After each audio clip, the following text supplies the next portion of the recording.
पाकिस्तान इस समय जल रहा है। जी हां, पूरे पाकिस्तान में दंगे प्रदर्शन इस समय जारी है। खास करके राजधानी इस्लामाबाद की बात करें तो पूरी राजधानी को छावनी में बदला गया। हर सड़क पर इस प्रकार बड़े बड़े कंटेनर रखे गए कि कोई घुस ना पाए।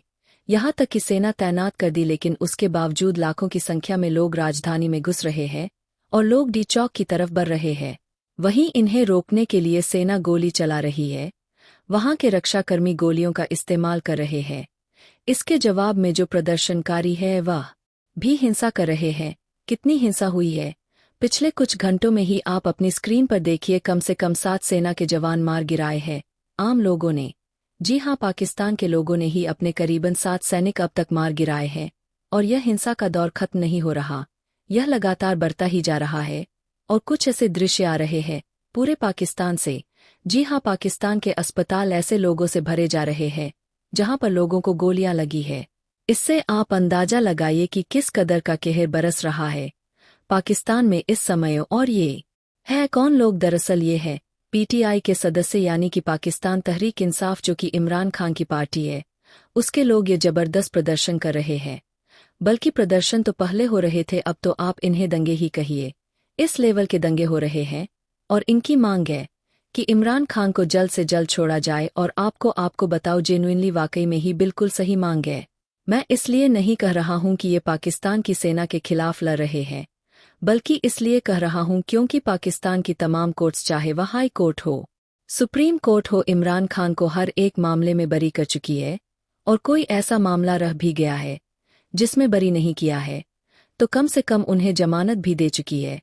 लेकिन उसके बावजूद पाकिस्तान की सेना उन्हें जेल से छोड़ने को तैयार नहीं है। यहां तक कि जो सबसे बड़ा केस था तोशा खाना में चोरी का, यानी कि विदेशी लोगों से जो गिफ्ट मिले पाकिस्तान के प्रधानमंत्री रहते हुए इमरान खान को, उन पर आरोप लगा कि उन्होंने वह अपने इस्तेमाल के लिए बेच दिए। उस केस में भी उन्हें जमानत मिल चुकी है। लेकिन फिर भी पाकिस्तान की सेना उन्हें नहीं छोड़ रही। इसी को लेकर पूरा पाकिस्तान इस समय सड़कों पर उतर रहा है। लोग दंगे कर रहे हैं, प्रदर्शन कर रहे हैं, तोड़फोड़ कर रहे हैं। और इसी का परिणाम है कि पाकिस्तान की सेना न प्रतिकार के तौर पर गोलियां चला रही है, लेकिन प्रदर्शनकारियों पर जितनी गोलियां चलाई जाती है, पीटीआई के प्रदर्शनकारी उससे 10 गुना हिंसा पाकिस्तान की सेना के खिलाफ कर रहे हैं।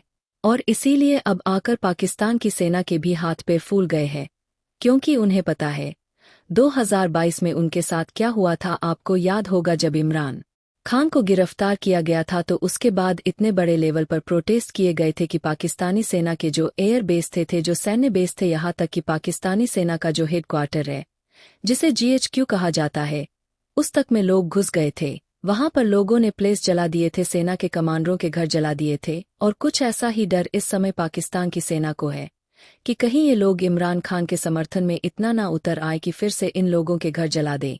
पाकिस्तान के जो कमांडर्स है, जो सेना प्रमुख है, कहीं उन्हें छुपने के लिए भागना ना पड़ जाए। और इसी डर की वजह से पाकिस्तान की सेना पर इस समय खून सवार है। वह किसी भी सूरत में इन समर्थकों को, जो राजधानी इस्लामाबाद का मुख्य डी चौक है, वहां नहीं पहुंचने देना चाहती। वहां रोकने के लिए हर कीमत पर यह हर तरह के हथियार इस्तेमाल कर रहे हैं।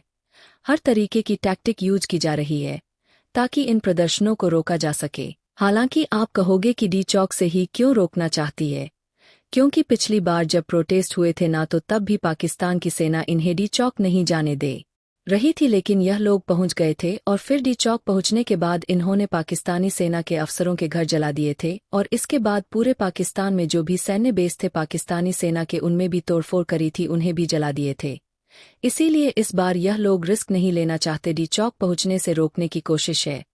हालांकि जितनी बड़ी संख्या में लोग जा रहे हैं राजधानी इस्लामाबाद, मुझे नहीं लगता कि पाकिस्तान की सेना इन्हें रोक पाएगी। हालांकि आने वाले कुछ घंटे बहुत महत्वपूर्ण हैं, इसलिए आप चैनल को सब्सक्राइब करके रखिएगा। मैं आपको पल पल की अपडेट दूंगा।